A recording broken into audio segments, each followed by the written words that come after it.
سيدنا مولانا القاسم محمد اللهم صل على محمد وآل الطيبين الطاهرين المعصومين المظلومين ولعنة الله على أعدائهم أجمعين من يومنا هذا إلى قيام يوم الدين.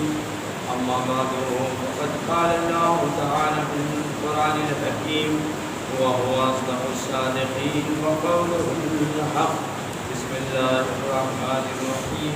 وقضى ربكم ألا تعبدوا إلا إياه وبالوالدين إحسانا.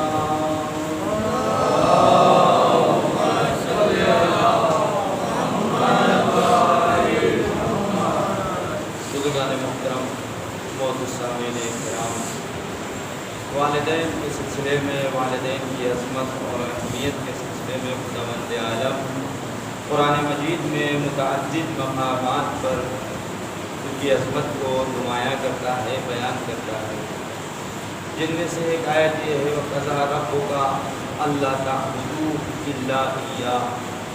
تمہارے پروردگار کا فیصلہ ہے کہ تم عبادت مت کرو مگر یہ کہ اللہ کی، صرف و صرف اللہ کی عبادت کرو.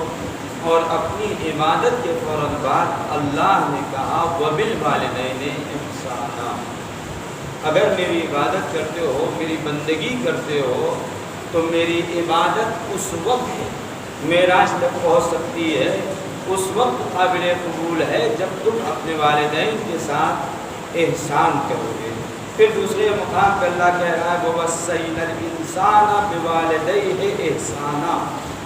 اللہ نے انسان کو وصیت کی ہے، توصیہ کیا ہے کہ اپنے والدین کے ساتھ انسان احسان کرے. کیوں احسان کرے؟ اس لیے کہ اللہ نے بتایا حملتہ امہ کرہا، اس لیے کہ تمہاری ماں نے تم کو جو عمل میں رکھا ہے وہ سختیوں میں رکھا ہے، کراہت میں رکھا ہے. انسان کو جو پریشانی ہوتی ہے تو کراہت ہے، وہی کراہت سختی. وَوَضَعَتَهُ كُرْحًا، اور تمہیں جو پیدا کیا ہے تو اتنی آسانی سے تم وجود میں نہیں آ گئے ہو. کتنی دردیں سہی ہیں، کتنی تکلیفیں برداشت کی ہیں، کتنی پریشانیاں اٹھائی ہیں.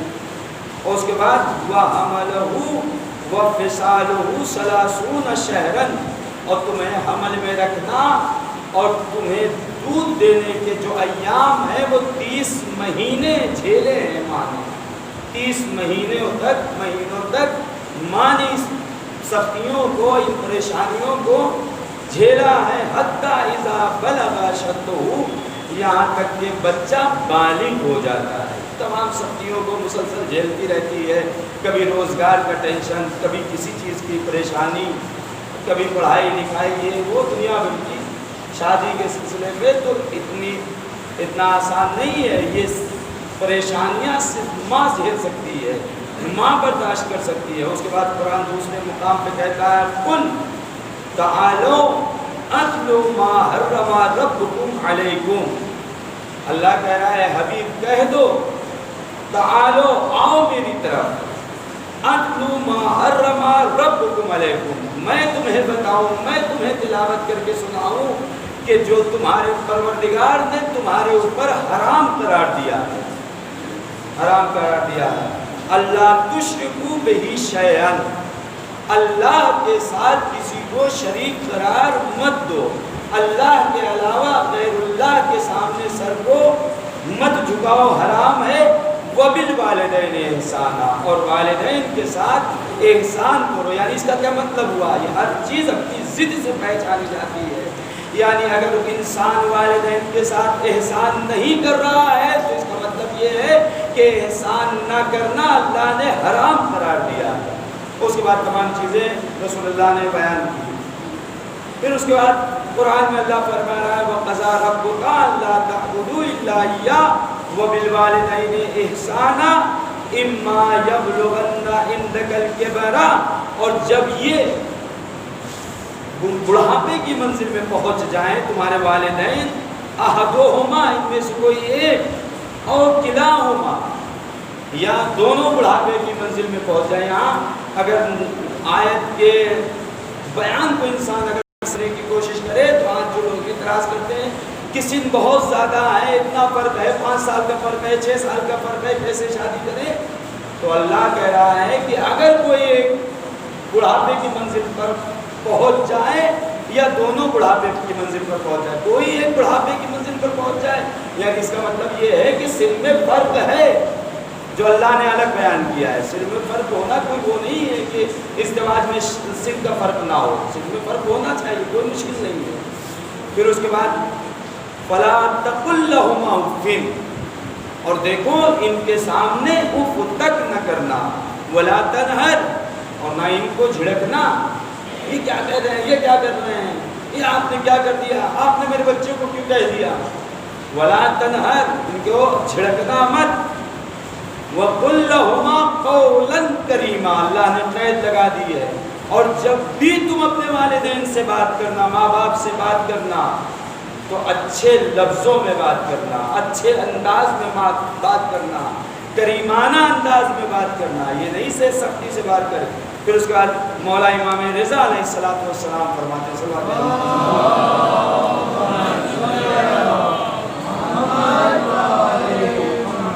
ان اللہ امر بالشکر لہو، بے شک اللہ نے حکم دیا ہے، امر کیا ہے، امر یعنی حکم دینا، ہمارا حکم دیا ہے، بالشکر لہو کہ اللہ کا شکر ادا کرو۔ اللہ نے حکم دیا جو بھی نعمتیں اللہ نے دی ہیں تمہیں اس کا شکر ادا کرو، جو بھی نعمت ہو، بھائی ہو، بہن ہو، سماج ہو، معاشرہ ہو، والدین ہو، رشتہ دار ہو، عزیز ہو، اقارب ہو، ہاتھ ہے، پیر ہے، روزی روزگار ہے، علم ہے، جو کچھ بھی ہے اللہ نے جتنی نعمتیں دی ہیں اس کا شکر ادا کرو۔ اللہ نے کہا وَلِلْوَالِدَيْنِ، اور ان تمام نعمتوں کے ساتھ ساتھ اللہ نے والدین کے لیے الگ کہا، اور والدین کا شکر ادا کرو۔ یعنی یہ اہمیت والدین ہے، جہاں اللہ اپنی عبادت کروا رہا ہے وہیں والدین کے ساتھ احسان کا حکم دے رہا ہے، جہاں اللہ اپنے لیے شکر کروا رہا ہے وہیں اللہ کہہ رہا ہے اپنے والدین کا بھی شکر ادا کرو۔ اور اگر والدین کا شکر ادا نہیں کیا تو ہر چیز اپنی ضد سے پہچانی جائے، یعنی کفران نعمت کیا، انکار کیا، کفران نعمت کیا، یہ نعمت ہے والدین، اگر ہم نے ان کا شکر ادا نہیں کیا تو ہم نے گناہ کیا۔ صلوات محمد والے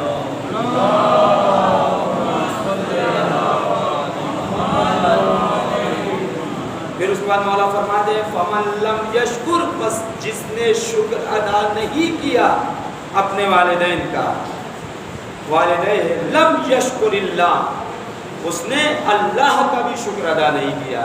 یعنی انسان اگر چاہتا ہے کہ نعمتوں پہ اللہ کا شکر ادا کرے تو اپنے والدین کا پہلے شکر ادا کرے، جب والدین کا شکر ادا کرے گا تو اللہ اس شکر کو قبول کرے گا، ورنہ شکر کو بھی اللہ قبول نہیں کرے گا۔ پھر اس کے بعد دوسرے مقام پر روایت ہے معمر بن خلاد سے، ان معمر بن خلاد قال قلت لأبی الحسن الرضا، یہ فرماتے ہیں کہ میں نے امام رضا سے کہا ادعو لوالدیہ، کیا میں اپنے والدین کے لیے دعا کروں؟ دعا کے لیے کہہ رہے ہیں، راوی ہے امام کے پاس بیٹھے ہوئے امام سے کہہ رہے ہیں مولا کیا میں اپنے والدین کے لیے دعا کروں؟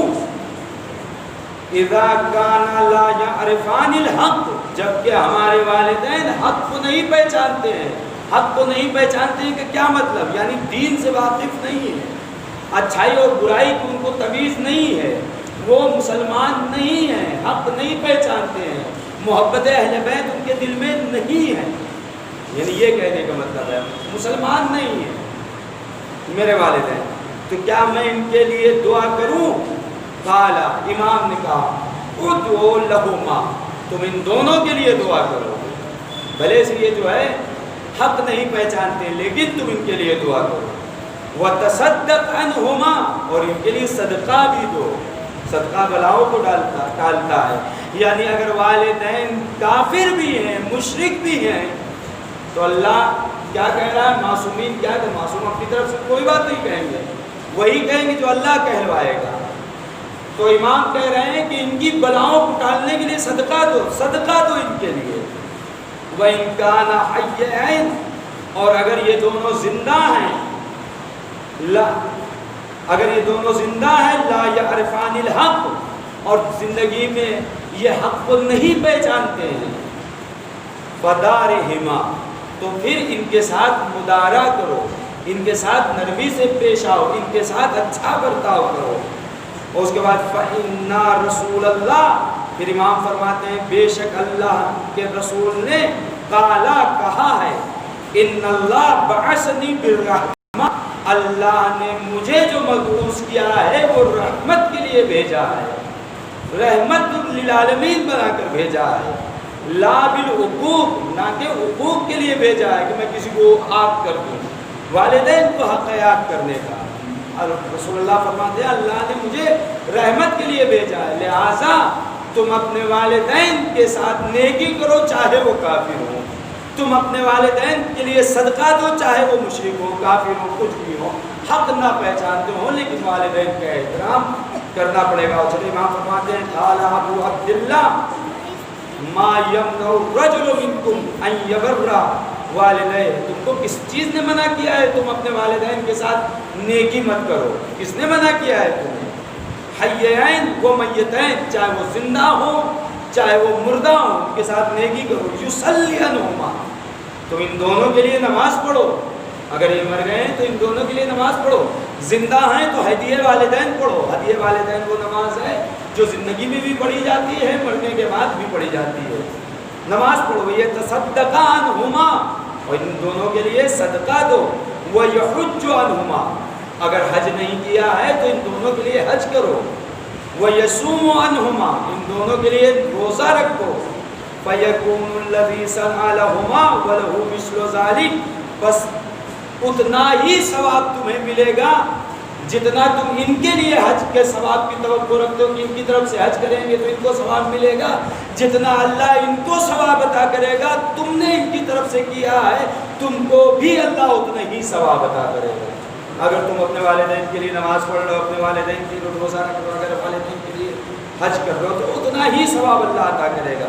فَيَزِيدُهُ اللَّهُ، بلکہ اس سے زیادہ بھی اللہ کر دے گا، اللہ زیادہ کر دے گا عز و جل بِبِرِّهِ، اس نیکی کی وجہ سے، وَصِلَتِهِ، اور اس صلہ رحمی کی وجہ سے، خیراً کثیراً، بہت زیادہ خیر اللہ عطا کر دے گا۔ اللہ تعالیٰ کل شیء قدیر ہے، اللہ سے برابر بھی ثواب عطا کرے گا، زیادہ بھی ثواب عطا کر سکتا ہے۔ پھر اس کے بعد روایت ہے ابی بصیر سے، امام کے خاص صحابی چھٹے امام کے، عن ابی بصیر عن ابی عبداللہ، چھٹے امام سے فرماتے ہیں قال سمعتہ، میں نے سنا امام سے، چھٹے امام سے میں نے سنا، یقول الکبائر سبۃ، کہ امام نے فرمایا گناہ کبیرہ ساتھ ہیں۔ جیسے راوی جس طریقے سے سوال کرتا ہے اس طریقے سے معصوم جواب دیتے ہیں۔ ابھی آپ سے کوئی کسی مسئلے میں سوال کرے گا تو اتنا ہی جواب دیں گے جتنا آپ نے سوال کیا ہے، اتنا ہی جواب ملے گا۔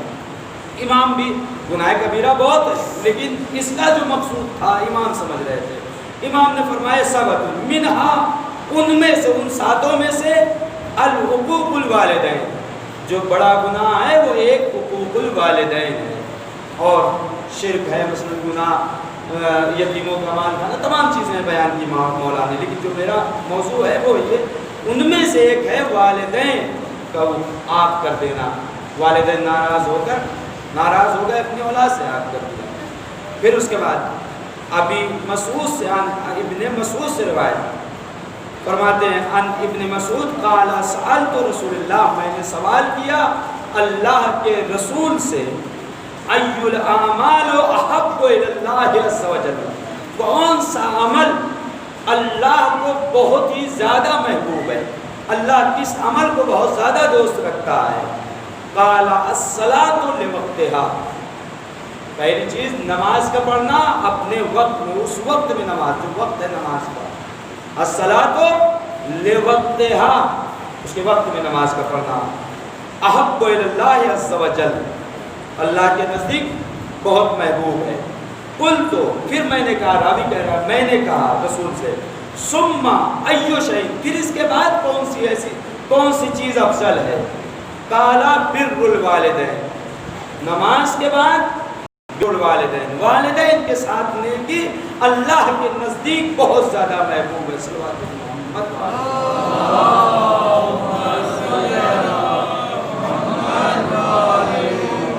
پھر اس کے بعد راوی کہتا ہے قلت ثم ای شیء، پھر اس کے بعد کیا چیز محبوب ہے؟ قال الجہاد فی سبیل اللہ، تیسری چیز ہے جہاد اللہ کی راہ میں۔ جہاد کس لیے کیا جاتا ہے؟ جہاد حفظ دین کے لیے کیا جاتا ہے، لیکن آپ دیکھیں نماز اور جہاد کے درمیان اللہ نے والدین کے لیے احسان کا حکم دیا ہے، نیکی کا حکم دیا ہے اللہ نے، یعنی جہاد سے افضل قرار دیا ہے اللہ نے والدین کے ساتھ نیکی، اور ہم اپنے والدین کے ساتھ نیکی، اچھا سلوک، والدین کو جیسے سمجھ میں آئے یار کہہ کے مطلب والدین کو خطاب کر دیا، او یار پاپا آپ کیا کرتے ہیں اس میں، یہ بدتمیزی ہے، بے ادبی ہے والدین کی۔ اگر اس طریقے سے کوئی بات کرے اپنے والدین، یہ دوستانہ والدین کے ساتھ نہیں۔ قرآن تو کہہ رہا ہے ان کے آگے اپنی آنکھوں کو جھکائے رہو، اپنی نگاہوں کو جھکائے رہو، اپنے شانوں کو کندھے کو جھکائے رہو، بالکل ویسے ہی جس طریقے سے اللہ نے کہا کہ رسول کے سامنے اپنے ہاتھ کو اپنی آواز کو بلند نہ کرو، بالکل ویسے ہی اللہ نے کہا ہے اپنے والدین کے سامنے اپنی آواز کو بلند نہ کرو، اپنی نگاہوں کو نہ اٹھاؤ، اپنے شانوں کو چوڑا کر کے نہ رہو، جھکائے رہو۔ جس طریقے سے رسول کے لیے منع کیا ہے کہ رسول کے ساتھ ایسے، ویسے ہی اللہ نے والدین کے لیے۔ اب اگر کوئی اپنے والدین سے اس طریقے سے خطاب کرے تو واقعی شرم آور بات ہے، یہ انسان کو سوچنے کا مقام ہے۔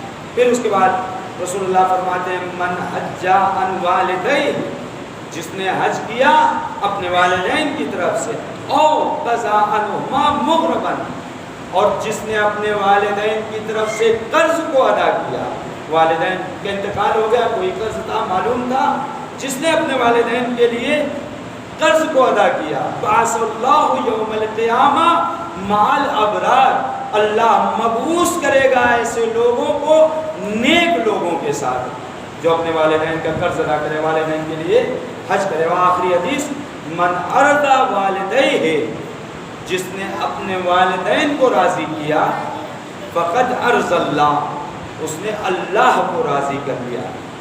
رضا نہیں کہا ہے اللہ نے، ارضا کہا ہے، ارضا بہت زیادہ راضی کرنا، ارضا کہا ہے اللہ۔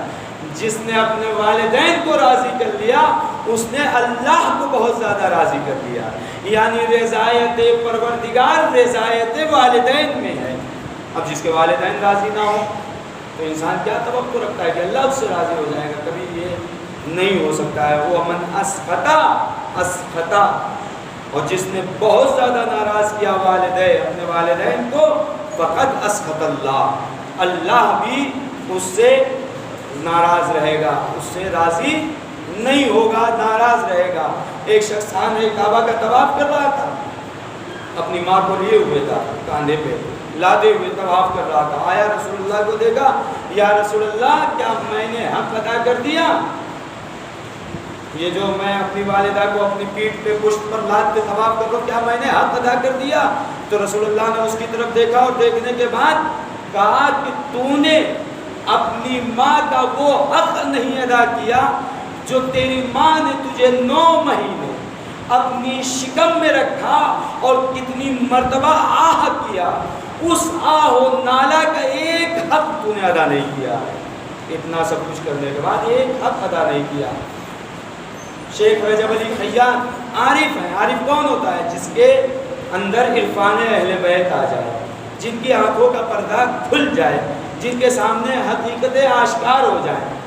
ایک شخص مسلسل ان کے ساتھ 20 سالوں تک رہا ہے، 20 سالوں تک۔ جب بھی یہ آتا تھا شروع میں اس کی طرف دیکھتے ہی نہیں تھے۔ شیخ رجب علی خیام عارف ہیں، بزرگ ہیں، عالم ہیں، دیکھتے ہی نہیں تھے اس کی طرف۔ یہ پریشان تھا، کیوں نہیں دیکھتے میری طرف؟ ایک دن جامع مسجد میں بیٹھے ہوئے تھے، یہ پہنچا، نہیں دیکھا، پھر یہ سمجھ گیا میری کوئی غلطی ہے جس کی وجہ سے یہ راضی نہیں ہو رہی۔ انہیں سوال کر لیا کہ سرکار آپ مجھے دیکھ نہیں کر رہے، دیکھ کیوں نہیں رہے، میری طرف متوجہ کیوں نہیں ہو رہے ہیں؟ میں بار بار آپ سے فیض یاب ہونا چاہتا ہوں۔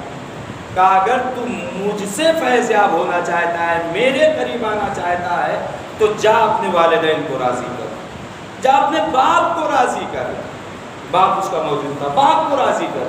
یہ جاتا ہے اپنے گھر میں، اپنے باپ کا پیر چومنا شروع کرتا ہے، منہ چومنا شروع کرتا ہے، ہاتھ چومنا شروع کرتا ہے، اس کے بعد کہتا ہے اے بابا جان مجھے معاف کر دیجئے۔ باپ نے دیکھا ابھی تک تو یہ اچھا برتاؤ نہیں کرتا تھا، آج اس کو کیا ہو گیا، کیا بات ہے؟ کہا بابا ابھی مت پوچھئے، بس آپ مجھے معاف کر دیجئے، آپ مجھے بخش دیجئے، آئندہ میں ایسے نہیں کروں گا۔ پھر اس کے بعد یہ معافی مانگ کر اب ان کے پاس جاتا ہے تو انہوں نے دور سے دیکھا، اسے اپنے قریب بلایا، اپنے بازو میں بٹھایا۔ یعنی ایک عارف انسان جس کو صرف اہل بیت کا تھوڑا سا عرفان پیدا ہو گیا، وہ والدین کے نافرمان کو اپنے سے دور کرتے ہیں۔ خود اہل بیت علیہ السلام اگر کوئی اپنے والدین سے نافرمانی کرے اور یہ توقع رکھیں کہ اہل بیت ان سے قریب، انہیں اپنے قریب بلا لیں گے، تو یہ مشکل ہے، یہ عبث ہے۔ سبحان محمد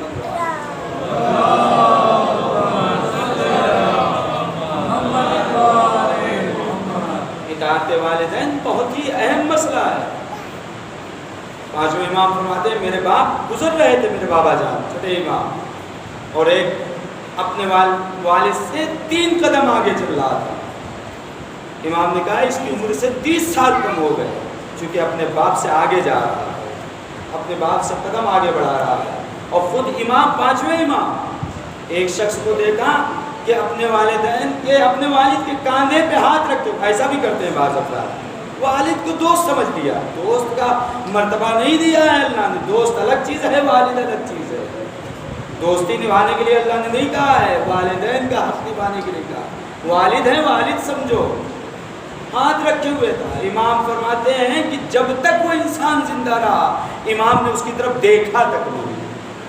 اب اگر کوئی انسان اپنے والدین سے کے ساتھ نافرمانی کرے، اچھا برتاؤ نہ کرے، اور یہ توقع رکھے کہ امام ہمیں دیکھیں گے، ہماری شفاعت کرا دیں گے، مثلا یہ توقع رکھنا، اللہ نے بھی قرآن میں متعدد مقام پہ کہا جب میری عبادت کر رہے ہو تو والدین کے ساتھ احسان کرو، میرا شکر ادا کر رہے ہو تو پہلے والدین کا شکر ادا کرو، تب اگر میری عبادت کرنا چاہتے ہو تو والدین کے ساتھ نیکی کرو، احسان کرو، صلہ رحمی کرو۔ یہاں تک کہ احادیث میں ہے کہ والدین کے جو عزیز و اقارب ہیں ان کے ساتھ بھی اپنے والدین کے لیے صلہ رحمی کرو، جو ان کے دوست ہیں والدین کے، ان کے دوستوں کے ساتھ صلہ رحمی کرو۔